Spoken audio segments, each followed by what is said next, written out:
most popular iron on all the tours worldwide. Such a good bike's cover. Look faster 91 than mile me. an hour is supposed to PGA Tour average for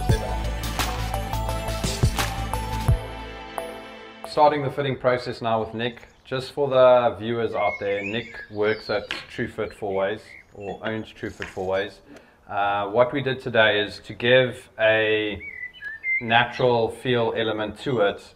We've actually just taken stock out of our shop and put it together. This is not his playing set. We want to give you a view of a customer coming with their current golf clubs that is potentially not right for them. So this isn't his current set, just to be honest with you guys.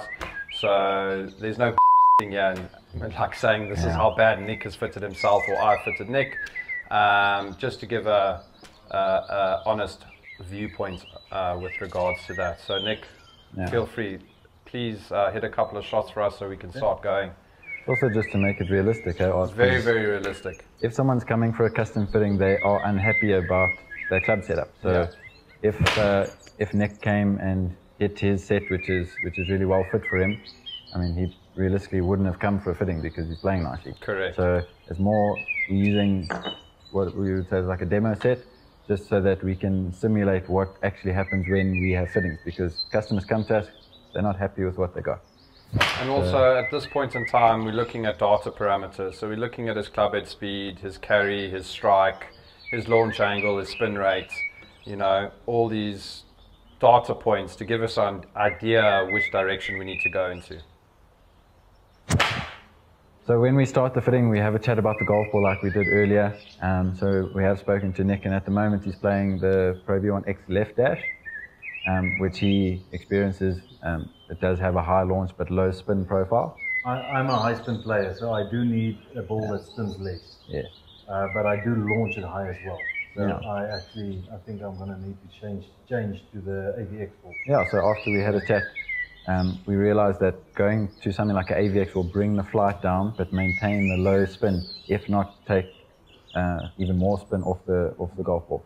So for the purposes of fitting now, we've got Pro V1 and Pro V1X, so we're going to use the Pro V1 because that most closely simulates the ball flight and the feel that you're looking for. But then when it comes to actually testing the golf ball out and putting it through its paces, we go and test them all out on the green, and we'll compare to the left dash that Nick's using at the moment and see which one's better, which one does he enjoy the feel of. But for purposes now, we've got Pro V1, and we're just going to use that. We can, at a later stage, if maybe if you guys wanted to see the difference, you can comment on the video and say, let's do a quick one on the difference between Pro V1 and Pro V1X. And the difference would be different if Nick's hitting the ball, if I'm hitting the ball, if Arthur's hitting the ball. So it's quite interesting. If you guys are interested, we can have a look at that. There are quite a few videos on YouTube, but this one, you know, it's going to be honest. So we can hit them, we can see what the difference is, and we can show you guys exactly which golf ball is going to suit you the best. Okay, so next just warming up. We want to see what his baseline is. We want to see what the positive as well as the negative of this set of clubs. And then from there we'll talk you through the heads that we've got available and which one would suit Nick the best. Obviously we're not going to test all 6 because golfers have limited energy. They're not going to be able to last that long and keep the intensity up. So we go through a process of elimination to find the right one. And also which head he likes to look and feel of. Exactly, yeah. So that's part of the process of elimination. And just so you know, the weight difference between Nick's shaft that he's hitting now and that's in the bag is identical. So it's actually quite similar in a sense.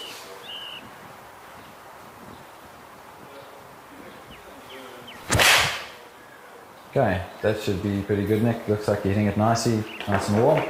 So if we go through them just as a general overview, if we put it onto the grouping here, I mean, what would be your main concern? Obviously these aren't your clubs, but if you're hitting these ones now, what are you noticing? Like, is it flying too high? Is it going shorter? It is launching very high. Okay.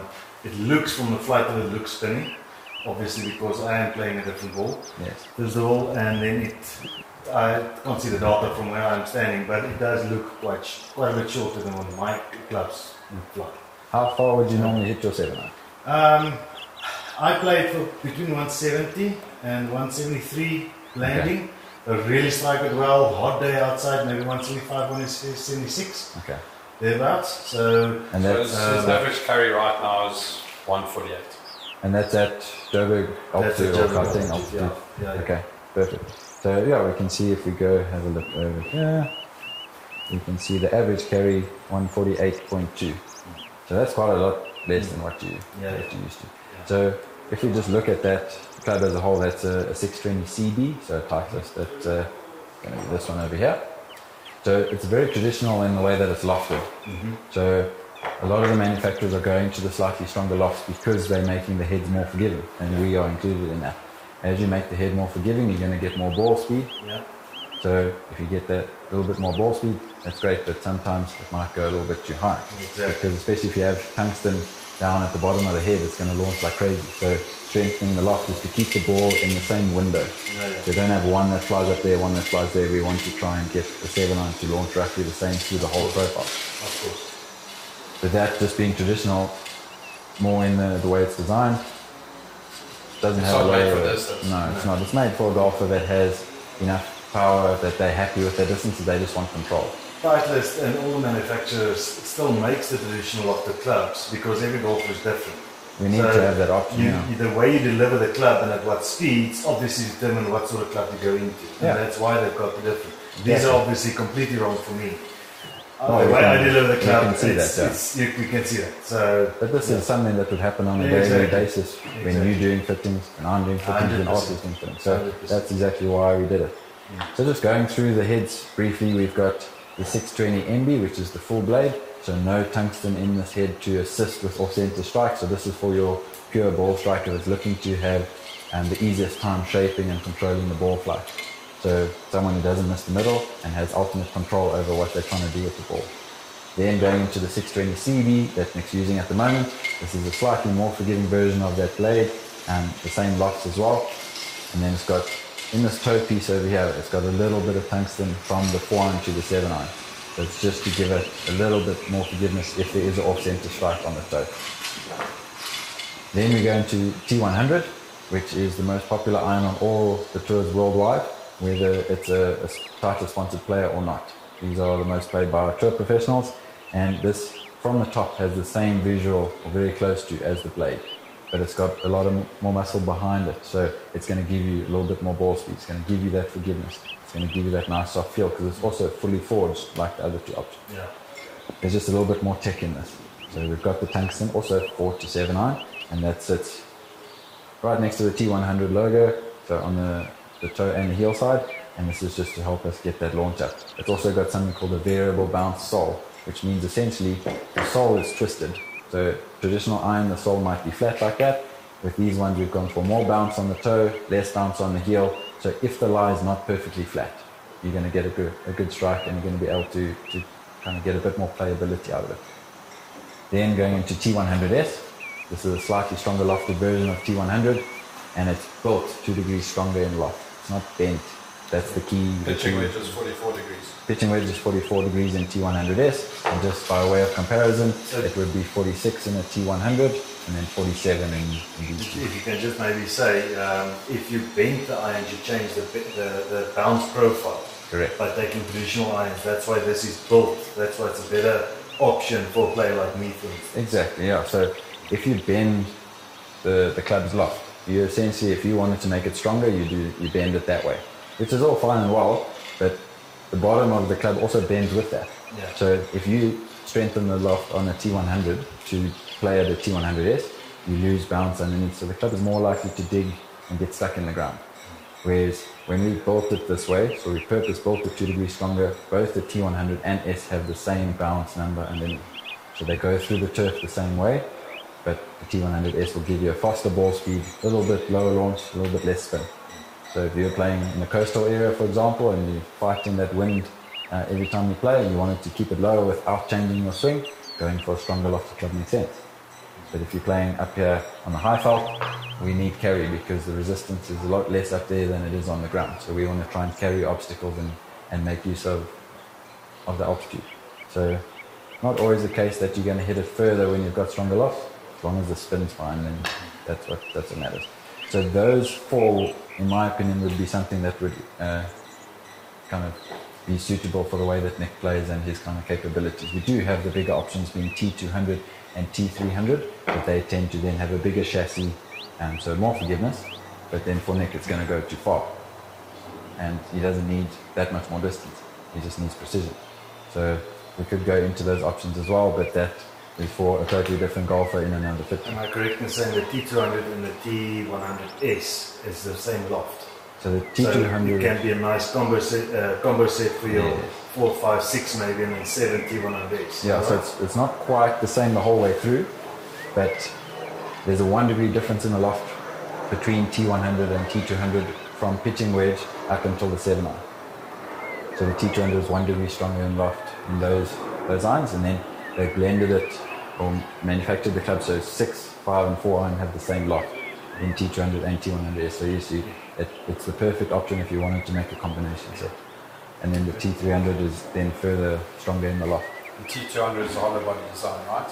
So hollow body, yes, but not in the traditional way, because this is actually a polymer, you could call it plastic plate. So it's not steel on the back. So that cover is there just to give it a more pleasing look, also to control the acoustics. So it's a traditional cavity back that has a cover. It's not manufactured to be hollow like let's say a hybrid, for example, if that makes sense.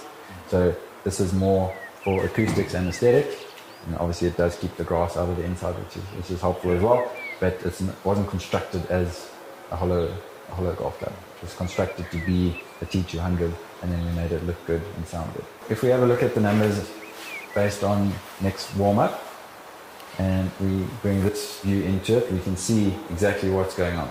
So if we go through them all, we can have a quick look, but generally he's launching it too high, the spin is too high as well. And the ball speed's low. The ball speed is low because there's too much loft present. So the spin loft number, for those of you that don't know, it's a combination of how much loft there actually was when you hit the golf ball, so dynamic loft, and then you add your angle of attack. So if you're hitting down on the golf ball by 5 degrees, so that would be our angle of attack is -5, but you're presenting 27 degrees of loft when you hit it. You would take 27, add the 5 in to see what the difference is between them. That's what spin loft is. So if that spin loft is high, it means the club is either presenting too much loft or you are too steep on the golf ball. But we're not yet to change the swing, so then there's only one aspect to change with the custom fitting. So we need either a slightly stronger lofted head or a shaft that presents less loft, so it won't kick so much at the bottom. And then we can, once you get that number right, the launch comes down, the spin comes down, and then we get less energy wasted by going up, rather get that forward energy that we're looking for. But when it comes to our fittings, the other thing that we need to have a look at is your angle of descent coming down onto the green. So if we go and have a look at that one, with a 7-iron we want to try and aim for around 45 degrees. If we see that one that you just hit as an example came in at 50 degrees, it's coming in too steep. So the recipe for that is it launched too high, had too much spin, so it floated in the air for too long and then had quite a steep angle. So it almost stalled. Yeah. And then it comes down to land on. But then when it does land on the green, it's going to spin off the front, most likely. So if we can control the landing angle, we can most likely control the launch and the spin at the same time, because it's all connected. Yeah. Okay, so what we're going to do is we're simply going to take a very similar shaft and we're going to try the T100S, because we know there's a big difference in the loft. Yeah. So there's about 3 degrees difference here, because that's the easiest way to fix the problem. Yeah. So we don't want to change the way that it feels necessarily. We just want to try the head first, because the head for us is the most important. This is the engine of the golf club. Yeah. The shaft is what we would say is like the gearbox. So you need a good engine and a good gearbox to get performance. But you can have the best gearbox in the world, but if your engine isn't big enough or strong enough, the car's not going to go. Gotcha. If you have a great engine and a gearbox that's not so good, you kind of have the same problem. But the key point is the engine first. Okay, cool.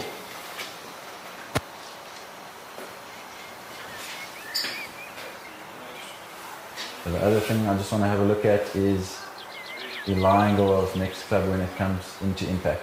So we can see on the right hand side of the screen is, on that shot in particular, his dynamic lie angle is close to 61 degrees, so it's 60,7.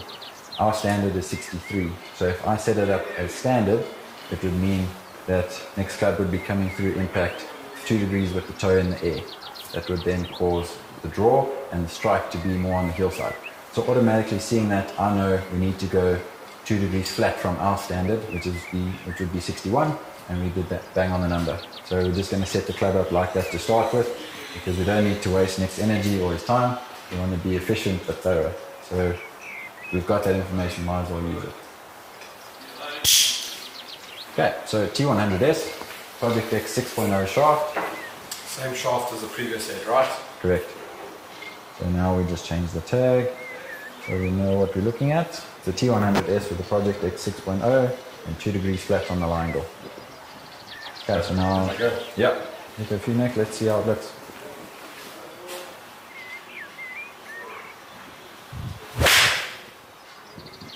Yeah, good job. Straighter. Definitely straighter. Not the greatest of strikes there. Yeah, it was a little bit thin. That's okay. So straight away we can see everything is closer to optimal. It's just the ball speed is down because of that thin strike.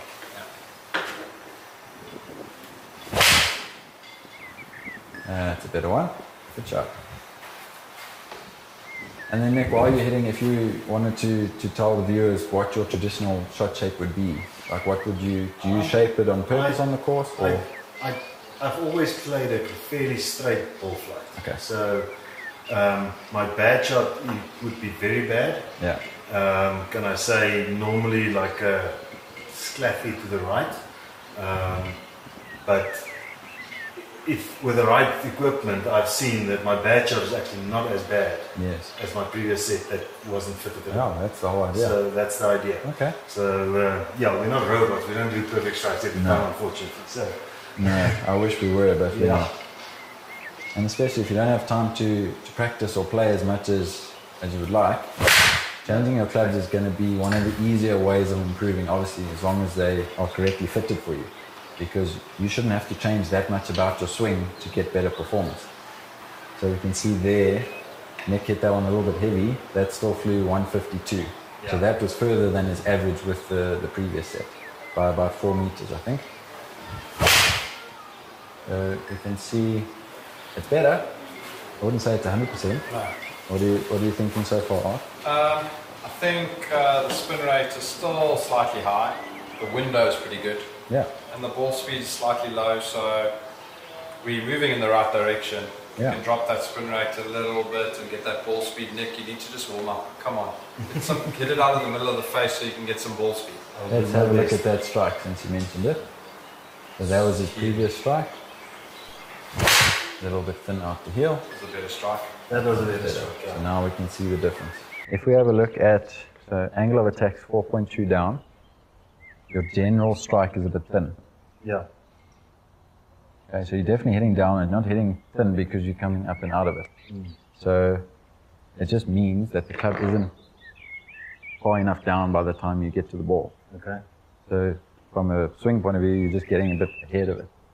So if we had a shaft that kicked more at the bottom, it will reach the ball a bit better, and the head's got a better chance of turning, so the strike will then move center. What we're noticing at the moment is it's quite a bit better just in comparison. If we have a look at the averages here, so let me get those up. So club head speed's gone from 86.5 to just under 90, or sorry, just over 90.5.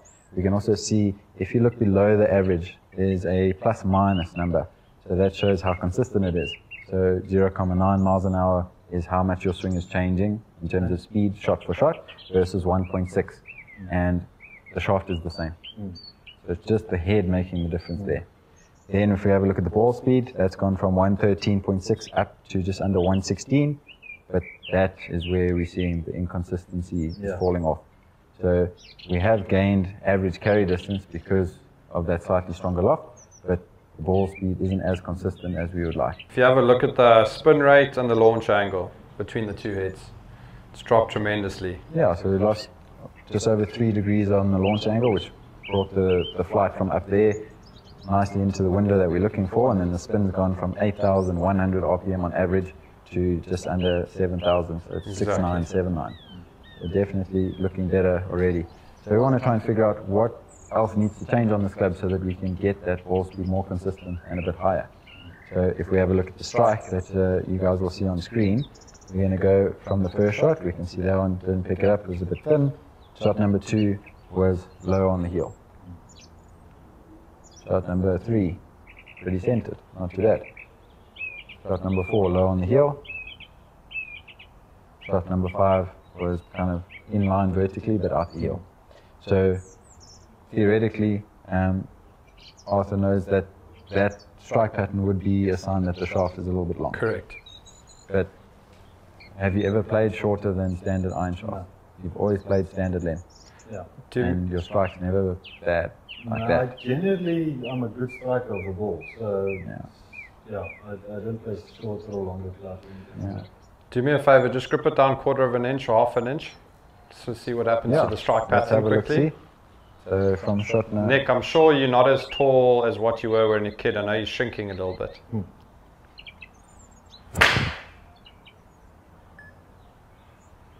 So we can see Nick gripped down on it, but the strike was still out the heel. Yeah. So, I mean, gripping down on a 7-iron essentially simulates an 8-iron. Correct. So he just stood closer to the golf ball with the shorter shaft because that's where he's comfy. So this is now where the shaft dynamics come into it, and we could get something. Strike, but with open face. Yeah. So if you grip down on the shaft, you essentially also make it a bit stiffer. Correct. Because it's got less material bending between your hands and the head. That strike was a lot more centered as well. It's a lot. We're cheating at the moment, just trying to find experimenting and just having a look if your strike is going to move more centered, which is it actually has, which is pretty impressive. Okay. So the shaft that we're going to try now, it's also a Project X. This is a Project X LZ 6.5. The 6.5 just refers to the flex. Thank you.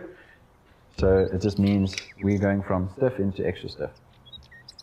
LZ stands for loading zone, by the way. Correct. So I don't know if you guys can see on the camera. I'm just going to try and hold it up and see if you can spot it. But there's a little ripple over here. That's the loading zone. That's what the LZ stands for. So that is where the shaft is going to be flexing a little bit more in comparison to the standard rifle profile that Project X makes. So that's a much more direct shaft. Correct. It's going to be like a broomstick feeling. It's got a consistent flex throughout. It doesn't have a particular flex point. Where this one definitely does, because they've made that a little bit more flexible by weakening the shaft essentially. Yeah. So in theory, this shaft should launch higher than that one. Because it's kicking. Because it's kicking. But the problem at the moment is that we're not getting the ball speed, and the spin might be a touch on the high side. So even though it might kick a little bit more, because we strike it centered, the ball speed will overrule everything else. So that's what we just want to try and see, because if we can get a centered strike, your consistency will be much better. You obviously then start to trust it a little bit more. You feel confident to maybe bump the club head speed up another mile an hour, and problem solved anyway. Okay. The T100S still 2 degrees flat on the lie angle, but we've gone 1 flex up, so from stiff to extra stiff, and we're just going to try a slightly different shaft profile to get the strike centered. A little bit heavy. Yeah, it's okay. So this shaft is a little bit heavier in the weight, so it's 125 grams versus the 120 that we tried previously. So it might take 1 or 2 swings to get the feel for Nick, but you can see straight away the strike is less out the heel. It wasn't bad. Ball speed's gone up. Very good strike. Well done. So club head speed has remained quite constant.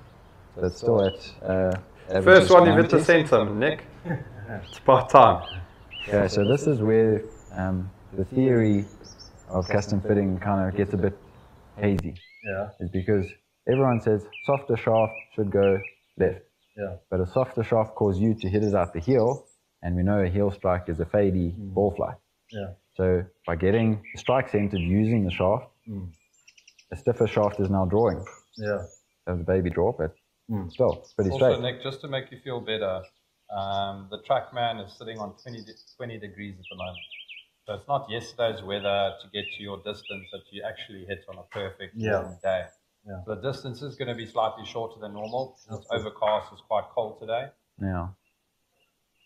We always just try and be a little bit more on the conservative side instead of trying to hype you up and put the temperature on 30 degrees, because then you'll hit it a mile. Altitude at 3,000 meters above sea level. Yeah, that was a good strike. This is set onto, you'll see in the bottom left-hand corner where it says normalization.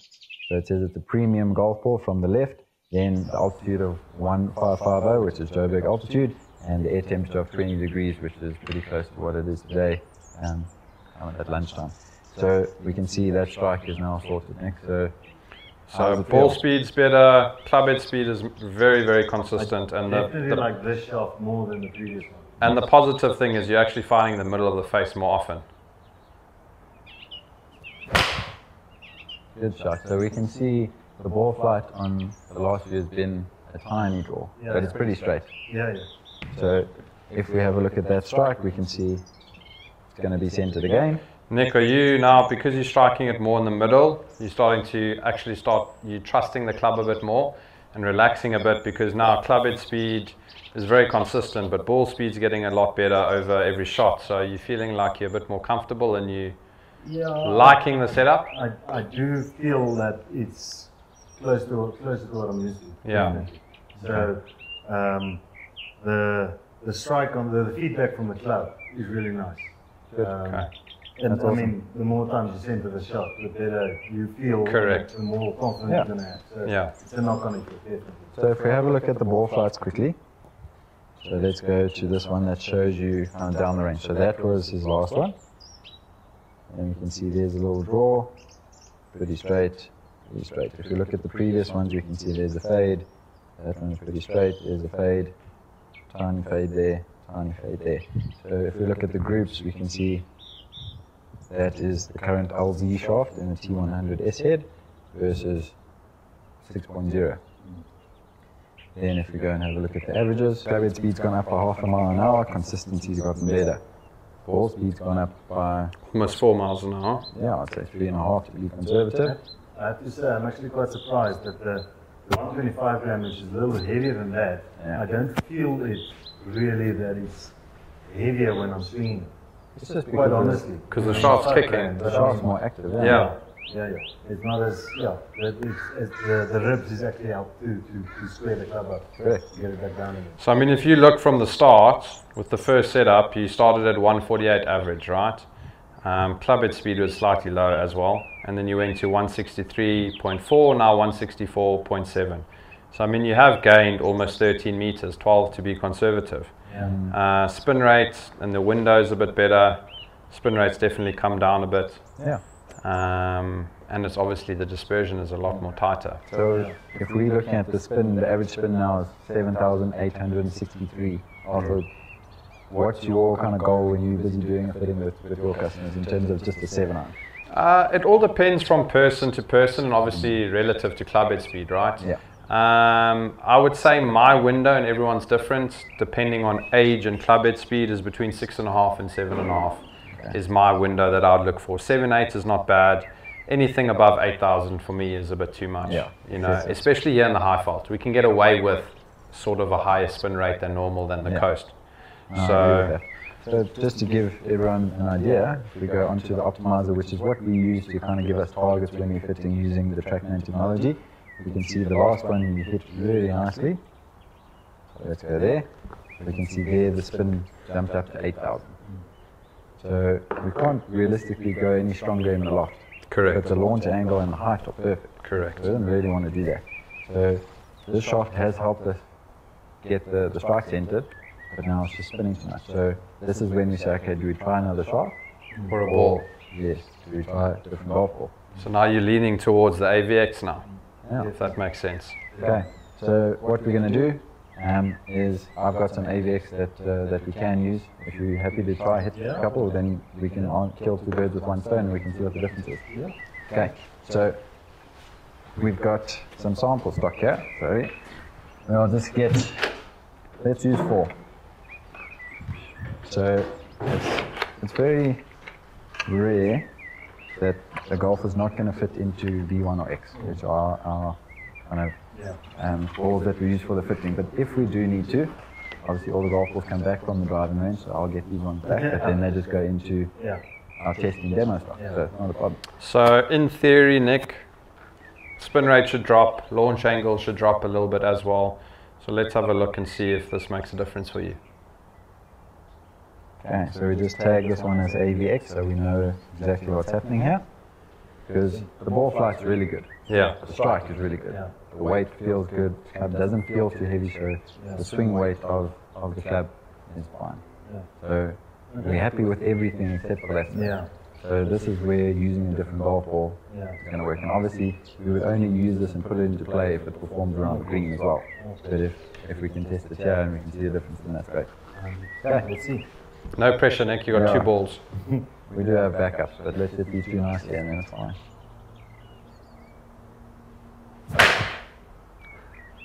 A little bit heavy. A little bit heavy, but it's straight. Spin rate has dropped. It was a little drop kick though. Yeah, so we'll see on the good strike if that spin stays around the same or if it does drop. There's a good one. Very nice. Okay, so both of them went pretty much dead straight. 6,700 from 8,000. So now we've gone... And it's gone higher launch, technically, with lower spin, which is also nice for Joburg. Not a bad thing. We'd rather have it slightly on the higher side. Correct. You can also see because of the lower spin rate, it's actually carried 170. It's gone longer. Correct. Because the spin rate's under control. Correct. It's not floating. Yeah, so for you, this golf ball makes sense. For someone who's a low spin player, already with the Pro V1 or even an X, this golf ball doesn't make sense because the ball will launch initially and then just fall out the sky. So the roll will be good, but the carry won't be good. So summertime, if you're playing here at Bryanston Country Club, the fairways are moist and damp and wet and sticky. So the ball is not, even if it comes out low with low spin, it's still going to take 1 bounce and stuff, if not plug. So that's not going to benefit anyone. You could be losing 20 meters of carry. So if we scroll down and have a look at that one, we have a look at your landing angle, 49.1 degrees. Okay, so still coming in a little bit steep, but we can see the spins at least under control. Correct. So it's not a combo of steep landing angle and tons of spin that is then going to spin off the front of the green. It might land a bit steep, but it's going to stop. So if you think up in Joburg and Pretoria, summer golf versus winter golf, would you have more success getting the ball to stop using spin or by getting it to land steeply? Land steep. Because, I mean, the greens do get firm in the winter time, so spin isn't really going to do much. But if you can get the ball to land more vertically, gravity is going to help you stop that. Correct. So having it on the higher side, I'm not concerned about. Am I correct in saying the heavier shaft actually knocks the launch angle as well a little bit? It should, yes. In theory. In theory. Textbook, yes. Yeah, textbook, the heavier shaft actually helps to knock the flight a little. Correct. And listen, Nick, from your club head speed, I mean, you're a lot faster than what... Don't judge a book by its cover. 91 mile an hour is close to PGA Tour average for a 7-iron.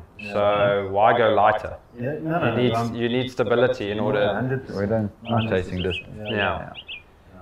So if we were to perfect those numbers, we can have a look and see, okay, how was the strike? A little bit high on the face, so maybe that's why the launch jumped up a little bit, but not far off. So if we were to try another shot, it would be heavier. And because you're playing at your level, and you sometimes play 36 holes in a day, your kind of energy levels, we need to have that in mind as well. And for your normal club golfer, they're not in the gym every day most of the time. They're not hitting thousands of balls. He's got to work and play sometimes. So their kind of golf fitness, if you could call it that, is not going to be that high. So we could chase the perfect numbers, but in reality, the perfect numbers could be detrimental to that golfer because they'll play fantastic on the front nine when they're full of energy and they've had their morning coffee and they're good to go. On the back nine, when the energy starts to deplete, they're not going to be able to swing the heavy shaft with the same vigor that they did on the front nine. And that's also when you start to see, I shot 36 on the front nine, I shot 46 on the back nine, what happened? So we need to be aware of that as well. And if we could get that 169 carry, that's very close to your current number with your set. But strike's great. So we've got good control. The weather conditions currently, I'll be happy with 170. Oh yeah. So if we... I mean, you have to take the environment, the wind, temperature, all that kind of stuff, overcast, bright sunshine, you have to Humidity. take that into consideration, and that all affects how far the all ball part will of it, fly yeah. on a normal day or not. So if we have a look at the carry number, and let's, for interest sake, for everyone watching, let's put the air temperature onto 25, which is conservative for a summer's day. We can see that now went to 170,4. Yeah. So 5 degree change in the temperature, about a half a meter on the carry. So you can see it's not that you're going to hit it 10 meters further, summer versus winter. Yeah. But it could be that 4 or 5 meters, and then you also have to remember the golf ball's cold in winter and hot in summer. So when it's warm, it's a bit more elastic, so it's going to spring off the club a bit quicker. If you have a look, just for the viewers, if you had to maximize it at 3,000, which some people theoretically could do, not saying who's going to do that. Now all of a sudden you're hitting at 184.4. So there are ways to manipulate the system to hit it longer, in theory. Yeah. So even if whatever radar system you use, they're all expensive, they're all top quality radar systems, but there are ways to manipulate it. I can tell And you that thing. For me, that's the last thing that I would want to do or experience, because it comes back to, if you're not truthful with the customer, he's going to come back and say that you sold me this saying I hit this far. Correct. And of course I'm not hitting. Now what now? They're going to And then figure I it have out to very face it. quickly. Yeah, get fed up very And quickly. you, it's your, So that's why we don't fiddle with that if stuff. you, Like we if put it you, on. if you make the bed, then you have to lie in it. Exactly. So just for interest, we put it now onto sea level. So we can see we're now 154 on the carry. So if someone comes for a fitting with me, but they live in George, or they live in the Western Cape, or they live in KZN, we adjust the system to suit them, because they don't really know what their Joburg numbers are, because they don't play a lot of golf there. correct. So we can see there's quite a big difference, but it also just shows the accuracy of the TrackMan and the technology that's in there. Okay, so also doing a fitting off the grass versus off a mat. It obviously depends on the quality of the mat. We've got pretty good ones here. So ours are quite deep, so you could actually put a tee in and peg it up. So you will be able to feel a heavy strike and you can feel a thin one. If you go and you do a fitting off a very thin mat, the heavy strike probably is not going to rear its head too much. Yeah. But what will happen is you're going to strike the ball quite low on the club, so the club face itself. So if there's not a lot of cushion underneath the golf ball, so the mat's quite thin, the strike will be a little bit lower. And the low strike causes low launch but high spin. Correct. If we then go the other way around, where the mat is kind of too squishy and there's too much material, the strike will then move up on the face. So that is a recipe for high launch but low spin. Yeah. So we obviously tried to get a mat that is going to closely simulate a golf course environment, but it also depends what kind of conditions you play. And also the reason why, in theory, you use a mat, in a perfect world you'd want to go onto the grass and hit. But we want to have our customers hit from the same surface with the same variables on every shot, so that we can sort of use the data to get to what we need to. Always at the end of the fitting, what I do with my customers, if you really want to go hit on the grass, you're more than welcome to hit on the grass and go finalize and feel the difference between the mat strike and grass strike, which is very crucial to know. Well, we're just trying to control as much of the or many of the variables as we can.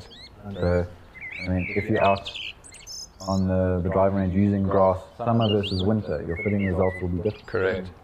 Whereas in here, it doesn't matter what time of the year you come. That sort of stuff, if the grass not cut the fairway length or stuff like that, where this eliminates it. Correct. So if we all is said and done and we're happy with that, so T100S, the Project X LZ 6.5 shaft, that shaft is standard then. We did flatten the line by 2 degrees for your 7-iron, just so that we could get the club as close to parallel coming through impact as possible. We can see we're happy with that. If we were then to try and figure out whether we needed a combo set or not, we then work on ball speed numbers. So we work on a 5 mile an hour gap in ball speed between each iron. So your average ball speed with this one is just under 120, so it's 119.8. So if we round that up to 120, your 6 iron should then be 125. 5 iron 130, 4 iron 135. So we then need to find which 4 iron, whether it's a hybrid or an actual iron or a utility iron or even a 7 wood, is going to get you that ball speed.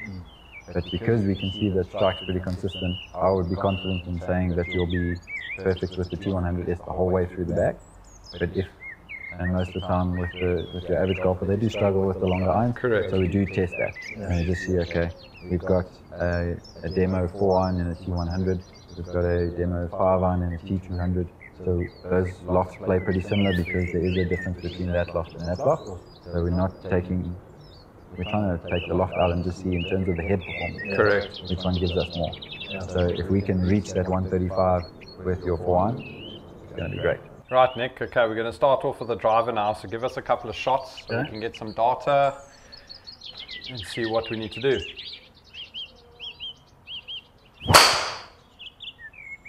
Yeah, good strike. A little bit high on the flight. High in the face as well. Yeah. So strike was okay. It wasn't perfectly out the middle. And we can see from our view anyway, the ball launched a little bit high, spin was too high. And just talking about optimal quickly, optimal number is an algorithm on TrackMan that, you know, takes club data and says based on your club head speed, etc., 260 should be the number. So you can see you're losing 20 meters in carry and let's call it plus minus 40 odd 35 meters. Yeah, around there. Around there.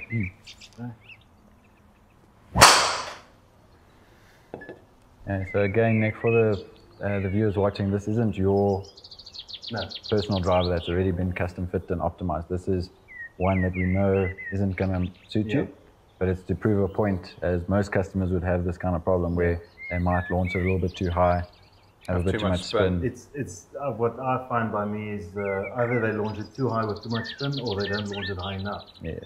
And both of those actually cause them to lose their speed. Correct. So obviously, if you look at the numbers there, the spin rate is off the charts. It's way Launch too high. angles. Way too high. Way too high, yeah. And then you can see the ball speed drops because it's actually not traveling. Exactly. Well, you're not getting that compression, hey? Yeah. Because if there's too much loft, the ball just uses the club face as a ramp almost. Correct. And that's what generates the launch and the spin. Whereas if we can get that driver head to compress the ball a little bit more, then you get the jump off the club, which gives you more ball speed, brings the spin down. Yeah. So that's what we're going to try to do using the head and the shaft. Correct. Okay, let's give us one more.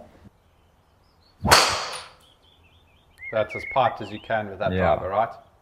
Just That was about. pretty good. It felt a little bit high off the face.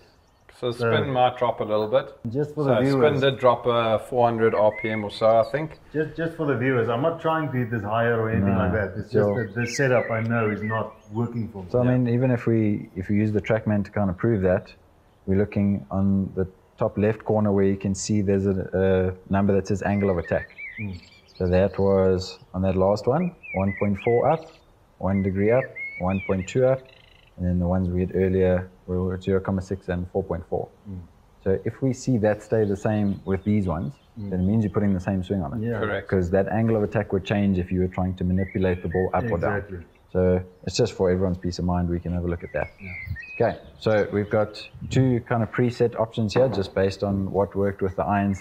You'd roughly translate it. We've got TSR2 and TSR3. So the order in which we hit it doesn't really matter. So Nick can hit the 3 first, he can hit the 2. But the whole idea is that we just get an idea of what's happening with each drive head and the pros and cons. So whilst he's hitting, I think we can also hit about 3 or 4. I'm just going to talk you through each driver head and what it's designed to do and who it's designed for in terms of the golfer. It's a 3. Not bad. Good shot. So starting off with TSR3, this is 9 degrees in loft. And the shaft in there is a Mitsubishi Tensei 1K black. Ventus black. I'm thinking of the 2, yeah. This one, the 2, anyway. That's got the Tensei 1K black. The TSR3's got the Ventus black in a 60 gram extra stiff. So very similar shaft profiles made by different manufacturers. Obviously, they do have different technology in them, so they will feel different and perform differently. But there are two that are going to be pretty similar. So the whole idea with TSR3 is a slightly smaller sweet spot with a little bit less forgiveness. Not that it's unforgiving, it's just less than TSR2, lower launching, lower spin profile, and it is the most adjustable head that we make. So it's got the little CG weight track system at the back that you can use to adjust the sweet spot from the center to the toe or the heel, depending on where you strike it. And you can also use it, if you strike it out the center, you can then use that weight track to generate or to minimize the shape, depending on what you want. You can see there the spin dropped tremendously as well as the carry picked up enormously. Correct. Yeah, so the spin was 2,900 and the carry is now close to that optimal number of 270 that we saw a bit earlier. Ooh, no. Okay, that's a little bit out to the right. You can see club head speed at 112. Ball speed went up, it's a positive. Okay, for a spin out shot, that was you, Nick. That was a spin out swing. For 3-3 as a spin out, Not bad. it's not bad at all. Yeah. Launch angle's not good, ball Not that speed's high balloony thing to the right. It's Correct. actually still, it's way right for me direction wise, but normally if you do a swing like that, especially with the wrong clubs, it's like a high spinny balloon. goes nowhere. Goes nowhere. And you can see we're a lot more closer to optimal than we were earlier. Shot. Yeah, good drive. Okay, very nice. So if you want to switch drivers, you're more than welcome to. After we've hit TSR2, we'll then go into the stats and just compare them side by side. So the TSR2 does have a bigger sweet spot, but it does supposed to produce a little bit more spin, correct? So they move the center of gravity in the driver further back, which then adds stability to the head-on off-center strike. So yes, the sweet spot is essentially a bit bigger. It is supposed to produce a little bit more spin, but the benefit is if you're able to get a higher ball speed because of the greater forgiveness in the head, that's going to take away some spin. Because ball speed and spin are always opposing. Correct. So if we can see that the ball speed jumps up from, the average was 162.1 with TSR3, if we see that average go up, the spin should stay the same, if not drop. So it'll be quite interesting to see how it comes out. And with all the TSR drivers, we're still using a material called ATI 425. So it's a premium titanium face that we have now adjusted with the new TSR range to improve the performance. So we've made the outskirts of the club face a little bit thinner, so we can get that increase in forgiveness, a little bit more ball speed. But we could only do it now because in TSI, the previous generation, when that came out, we didn't really know that much about the material. We knew it was better, but we hadn't had time to test it thoroughly for a 2-year cycle. And we can see with that new face, hardly any of them broke. Yeah. So that just meant that we could experiment going a bit thinner on the perimeter of the club face to increase that ball speed. So hopefully that's what we should be seeing. Ball speed went up, by the way. And spin, not bad. Good drive. That was a good strike. Ball speed's just jumping every time, Nick. That was a good strike. How are the shafts feeling? Both the Ventus and the Tensei. Hey, Feel very similar. first optimal of the day. Nice. They feel very similar to me. Obviously, the 1K Tensei shaft is a 65, where that one is a 60. Yeah. I'm not 100% sure. The launch from my perspective looked pretty similar. In theory, this one should launch a bit lower. Am I correct? Because it's that touch heavier. The weight should influence that launch to come down a But I mean, smidge, minimal. It's minimal, Nick, You're at not the going end to see of it the with the day. naked eye, really. No, I would say the splitting difference hairs, between weight is like 3-4 grams, to be honest. Yeah, so the actual raw weight of the shaft, once it's been cut, it depends obviously on how you trim the shaft and the length and all that kind of stuff. There we can see there was a centered strike, actually a little bit out the heel. So what caused that big fade on that last shot in particular? Because if it was a heel strike, then it makes sense. But we can see that it was centered. So we look at the bottom. Club path was 3.6 degrees left of target, face was open. Yeah. So that traditionally means the shaft is a little bit firm. We need it to square up. We can see the angle of attack 1.4 degrees, so that stayed the same from your driver to this one. If we have a quick comparison, we look at the averages. So we've got your driver at the bottom, which is the blue, 109 club head speed. Then we went to 111 with TSR3, 111.7 with TSR2. So you can see by having a shaft that makes more sense for your club head speed, you can then get the most out of it because you feel confident to just go after it a bit more. And the driver's a distance club, so that's exactly what we want. Ball speed went from 156 to 162 with TSR3, and then 163.5 with TSR2. So again, increase in ball speed because of that forgiveness on the face. Carry went from 246 with your driver, 261.7 with TSR3, 260.6 So it's pretty close between the 2 and the 3 in terms of carry. And then rollout also about a meter difference. Smash factor is the same. Spin slightly lower with TSR3. That's exactly what we expect. Yeah. Okay. So we now want to just give you a final recommendation to try and get that club face nice and square coming through impact, and to stop it being open, which is going to cause that high fadey one.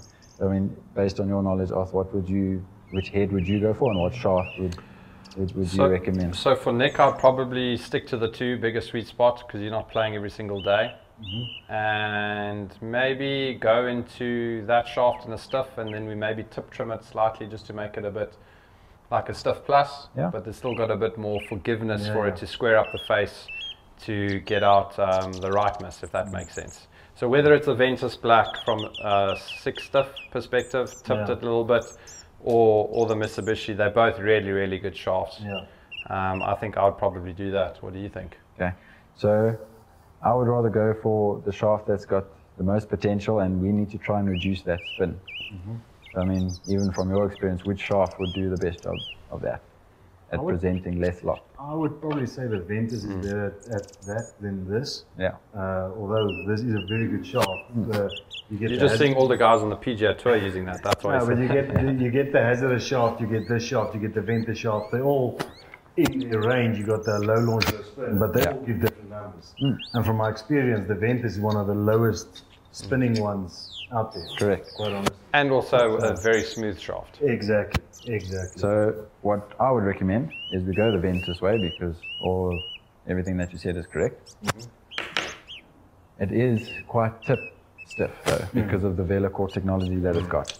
So what we would rather do is change the setting on the hosel. And we could potentially change the weight at the back of the head as well. But that's if we really dove into it.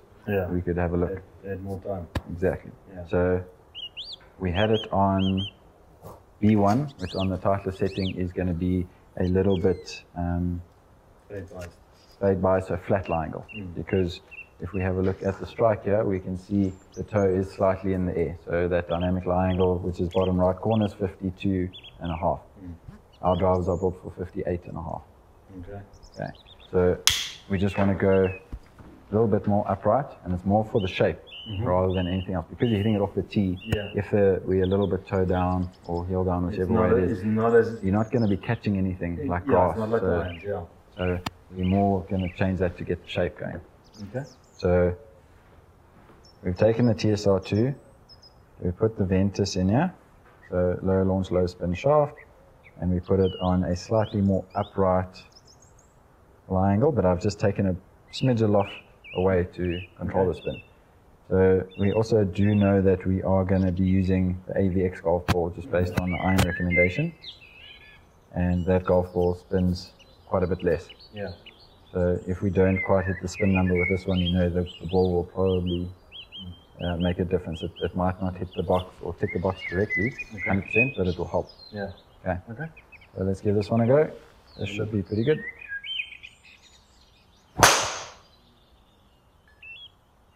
A little bit off the toe. That's alright. Okay, so there we can see everything's pretty close to optimal except for that ball speed. Yeah, spin rate came down nicely. But it was toe strike. And if we have a look, that smash factor is 1.44. Ideally with the driver 1.5, 1.52 would be great. But based on the strike, we can see that's out on the toe. Let's see if I can actually strike one in the middle. Yeah.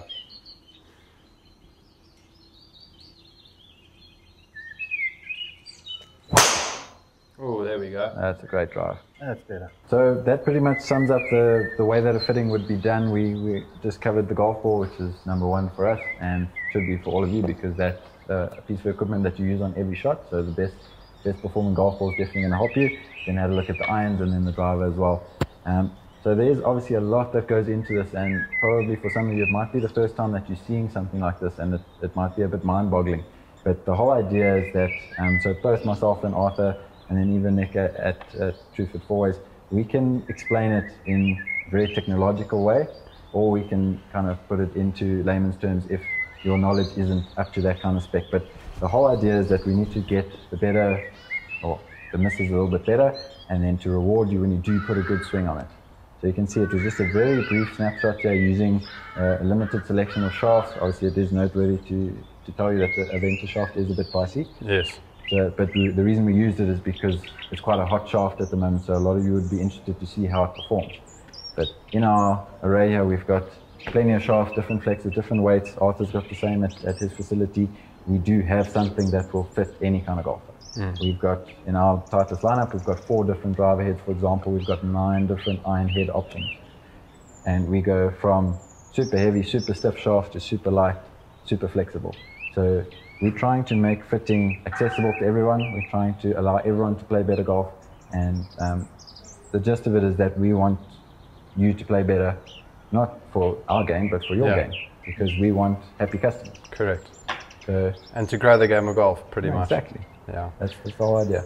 And then for us to close off, thanks to our viewers for being so consistent and loyal to us. You know, without you guys, it wouldn't be possible. We just want to give back to the industry and to you guys.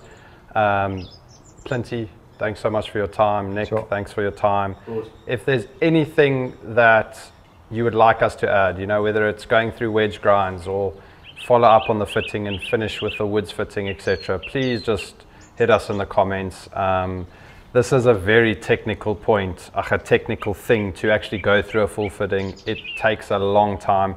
We've tried to keep it as short as sweet as possible, but you know, this is all the time we have for today. So if there's anything you want us to add, please let us know in the comment section. Thanks, guys. That's it for this episode, guys. See you again, and thanks for watching.